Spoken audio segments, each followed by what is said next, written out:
Peace, energy people. Nishati ikipanda, nishati inapopanda. Maana ya kupanda ni kutoka wapi? Kupanda ina maana lazima hiyo nishati ilikuwa chini, ilikuwa sehemu ya chini, kwa hiyo inapanda juu. Vitabu vya maarifa vinamwelezea mwana wa Adamu kama aliyepanda juu. Sehemu mbalimbali ya mafundisho ya wanadamu kwenye ulimwengu wa mwili na nyama vinaelezea falsafa ya Yesu kupaa kwenda mawinguni, Yesu mwana wa Adamu kunyanyuliwa, Kristi kupanda. Lakini mafundisho ya wanadamu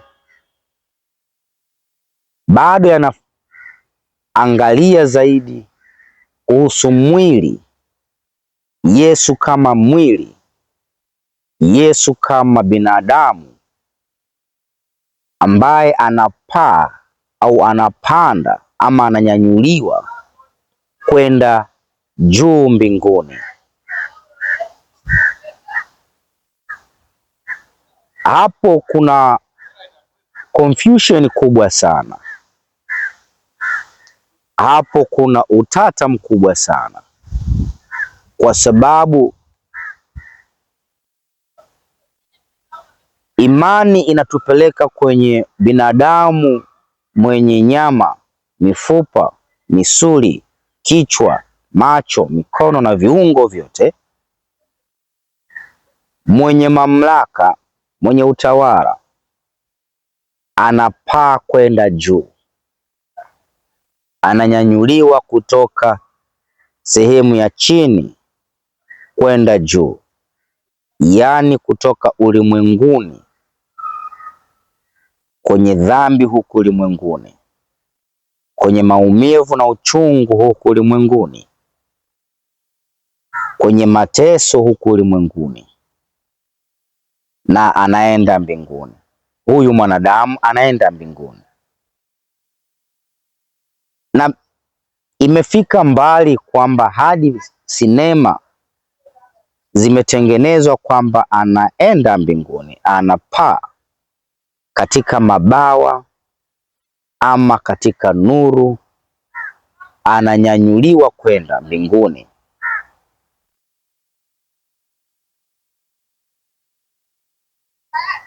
Hayo ni mafundisho ambayo sio lengo langu kuyazungumzia, lakini lengo langu ni kukurudisha wewe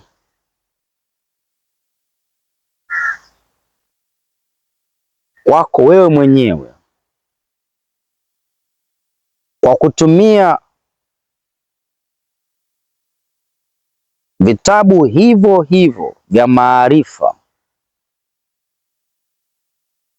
vinavyotukumbusha kwamba ufalme uko ndani yetu, sisi ni miungu, mwili ni hekalu,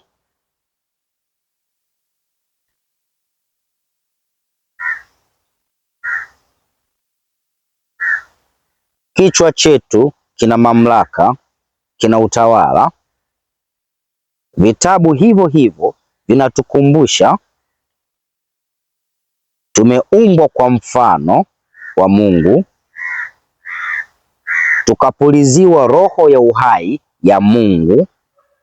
Kwa hiyo mimi nakurudisha kwenye huo utambuzi, hiyo kiwango cha juu cha wewe kujikumbuka. Na katika hicho kiwango cha wewe kujikumbuka, itabidi ubomoe picha ya Yesu kama mtu, Yesu kama binadamu anayepaa, Yesu kama kiumbe cha mwili na nyama kinachopaa kwenda sehemu mawinguni, na halafu ubomoe maarifa kwamba mawinguni au mbinguni ni huko juu kwenye mawingu,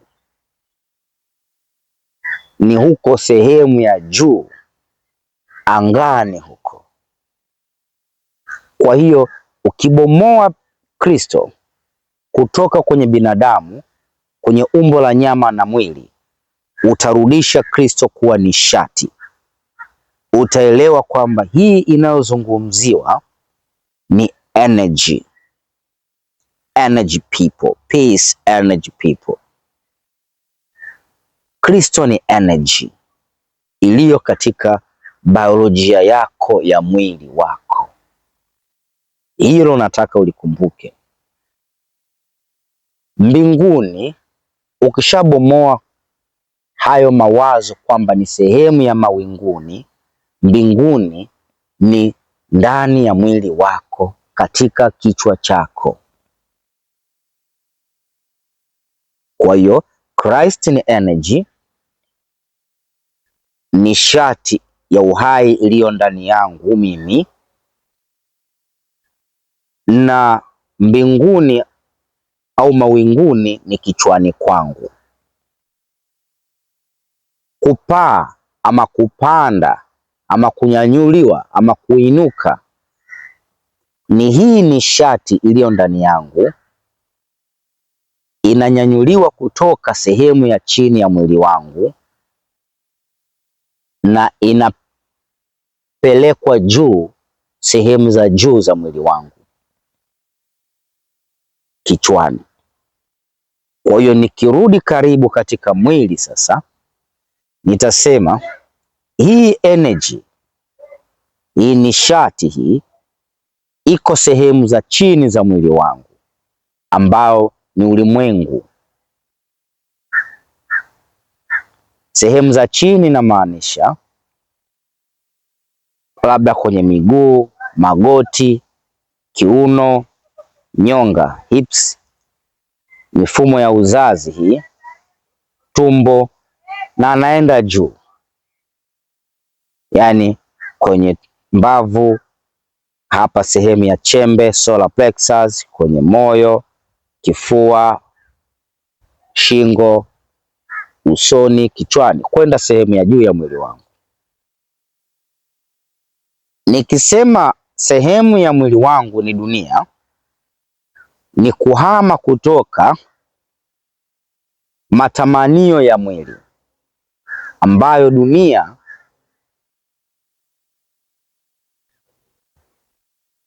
inayatumikia. Yaani mwili wangu unatumika na dunia kupitia roho za urafi katika dunia, jinsi ninavyo operate kwenye kiburi kwenye dunia, usengenyaji, uongo, rushwa, ngono, wizi, hofu, mashaka kwenye mwili na dunia. Nitahama kutoka kwenye mwili na matamanio yake, ambao ni ulimwengu na matamanio yake. Nitahama kutoka kwenye mwili, umbo la chini la mwanadamu. Nitahama kutoka kwenye ulimwengu, umbo la chini la mwanadamu. Nitaenda juu kwenye umbo la juu la mwili, ambapo ni kichwani, umbo la juu la mwanadamu. Ama nitaenda mbinguni kutoka kwenye umbo la mwili na la binadamu na la dunia kwenda sehemu takatifu ambayo ni kichwani. Kwa hiyo itabidi nimehama kutoka kwenye mambo ya ulimwengu ambayo nimeyataja kwa ufupi tena: urafi, kiburi, dharau, tamaa, hofu, negativity, woga, uongo na kadhalika, kwenda sehemu ya juu ya kichwa changu, sehemu ya juu ya kiti cha enzi na utawala, ambayo nitaanza kuishi maisha yangu kwenye hekima, busara, msamaha, kugawana, kupendana, kuhurumiana, ukarimu, upole, kiasi na kadhalika. Mwana wa Adamu kunyanyuliwa. Tukirudi kwenye tafasiri ya baadhi ya mafundisho yanayozungumzia chakras, ni kwamba kuna lower chakras na kuna higher chakras. Yaani kuna madaraja ya chini ya ufahamu, madaraja ya chini ya nishati, madaraja ya chini ya nuru, na kuna madaraja ya juu. Kwenye root chakra ndipo penye ulimwengu. Ngono zipo huku chini, urafi na uzinzi viko huku chini, vimeshikiliwa kwenye hizi chakra. Uoga, hofu, vita vimeshikiliwa kwenye hizi chakra za chini.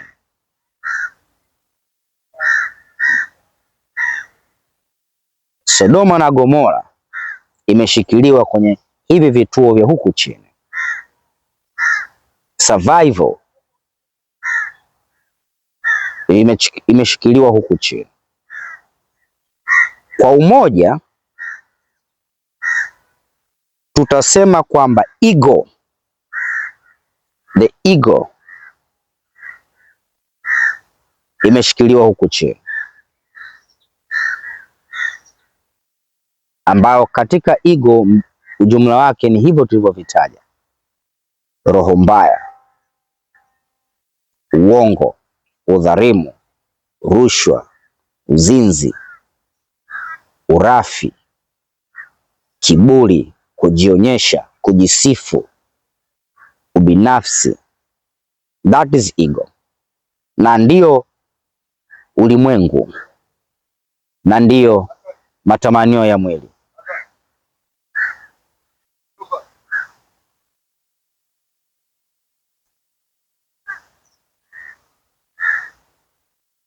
Lakini madaraja ya juu ni madaraja ya hekima, busara, upole, kiasi, nguvu, mamlaka, kugawana, ukarimu na kadhalika. Kwa hiyo tunaposema Kristo ananyanyuka, ni ile nguvu iliyolala huku chini ya kundalini. Kama unafuatilia maarifa ya chakras, kundalini ama Christ consciousness ama nuru, nishati ya Christ, nuru ya Christ inaponyanyuka, ina maana inahama kutoka kwenye giza, kutoka kwenye ego, kutoka kwenye Sodoma na Gomora, inaenda juu kwenye utawala, mamlaka na hekima. Na ikifika juu kwenye utawala, mamlaka, hekima na maarifa, tunasema hapo Kristo amenyanyuliwa, mwana wa Adamu amenyanyuliwa, Mungu amefungua nuru ndani yake. Kwa hiyo kwa kumalizia niseme Kristo ama Christ sio mtu, sio umbo, sio binadamu wa mwili na nyama. Ni energy, nishati iliyo ndani yako, lakini iko chini hapa. Kupaa kwa Kristo ni kunyanyuliwa kwa ile energy kuja juu. Mbinguni au mawinguni ni kichwani kwako. Na kabla Kristo hajapaa, ina maana alishuka kuja chini, kuja. Vitabu vyako vya maarifa vinasema kabla hajapanda juu, yamaanisha alishuka chini. Hiyo ni biolojia inaelezea kuna kemikali ndani yako ama kuna energy ndani yako ambayo inahifadhiwa kwenye kichwa chako, na hiyo kemikali lazima ishuke, ama hiyo energy, hiyo homoni, hiyo liquid lazima ishuke ije mpaka chini, sehemu zako za chini za mwili ambazo nimezielezea ni kama ulimwengu. Ikishafika hapa chini, lazima ikute mazingira huku chini ni masafi, na itapanda juu tena, itarudi kwenye ufalme. Lakini ikikuta mazingira hapa chini ni machafu, inauawa, inadhoofishwa, inanyong'onyeshwa. Hata ikipanda itachukua muda mrefu sana kufunguka, kunyanyuka, kuangaza. Kwa hiyo tafakari hayo. Christ sio mtu, ni energy. Peponi sio juu mawinguni, ni kichwani kwako. Kupanda ama kupaa ni kunyanyuka kwa ile nishati yako, ufahamu ndani yako. Peace.